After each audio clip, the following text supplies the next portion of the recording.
In 378 AD, the Eastern Roman Empire went to battle against the Goths at Adrianople. 30,000 Roman soldiers moved in, sure they would win. But the Goths had a surprise, hidden horsemen waiting to attack from the side. The Romans were surrounded, and by sunset, most of them were gone, even the emperor. It was a huge loss for Rome, and it changed the empire forever. That short account captures the end of the story, but not the beginning. To truly understand why this disaster struck Rome, one must go further back, years before the fateful day when steel clashed on the dusty fields of Thrace. The road to Adrianople began not in the Roman Empire at all, but far away in the endless grasslands of Central Asia, where a storm was forming on horseback. The Huns. They appeared suddenly in the historical record during the mid-4th century.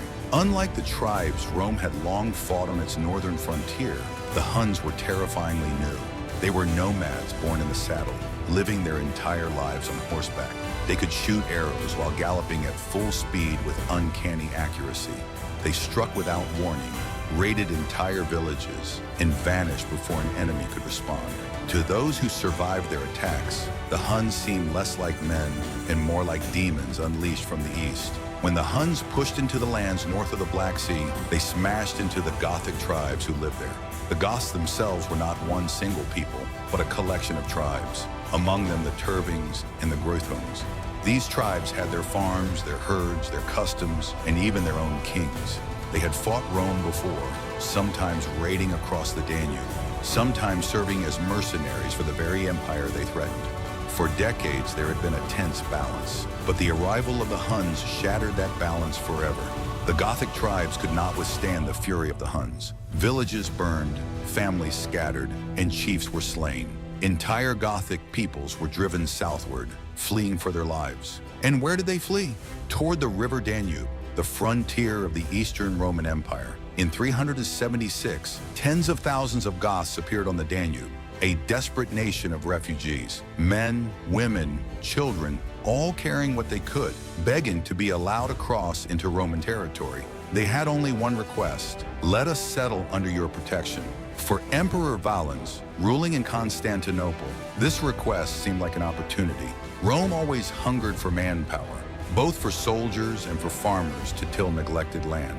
If the Goths were settled in Thrace, they could strengthen the empire, and so permission was given. Roman ships ferried Gothic families across the Danube. It was one of the largest migrations Rome had ever witnessed, but what might have been a story of mercy and cooperation soon turned into disaster. The Roman officials responsible for resettling the Goths were corrupt and greedy. Supplies were mishandled, food was short, and when it did arrive, it was often rotten. Soldiers and officials demanded bribes, forcing Goths to sell possessions, even their own children, in exchange for survival.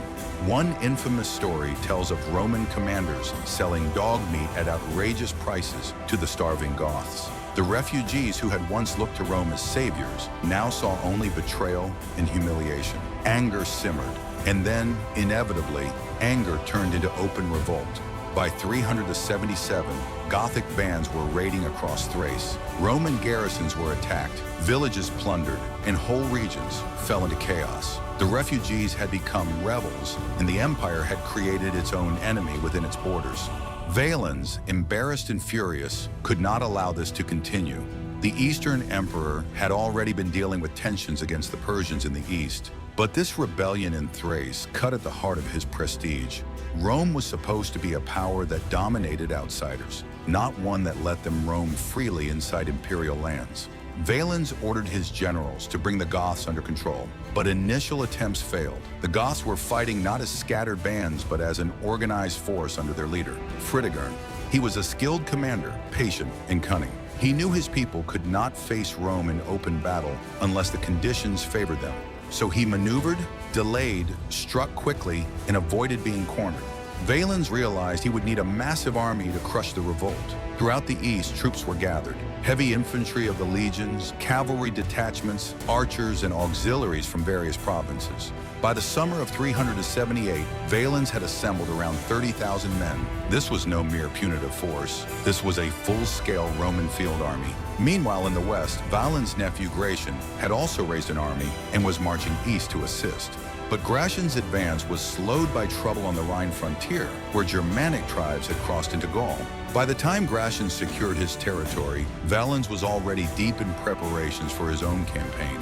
Here, Valens faced a fateful choice. He could wait for Gratian and attack with overwhelming combined strength, or he could strike now and claim all the glory himself. The temptation of a solo victory proved too strong. Valens had been emperor for over a decade, but his reign lacked the kind of dazzling military triumphs that secured an emperor's legacy. If he destroyed the Goths alone, the victory would be his, not shared with a younger nephew. So Valens made the fatal decision to move forward without Gratian. In early August of 378, Valens and his 30,000 marched toward Thrace, where Fritigern and the Goths had gathered near the city of Adrianople. The Goths had set up a defensive wagon circle, a lager with their families and supplies inside. Their warriors stood ready outside, but crucially, much of their cavalry was away raiding. Valens' scouts reported that the enemy had perhaps 10,000 fighting men. If this was true, Rome outnumbered them 3-1. Confidence spread through the Roman ranks.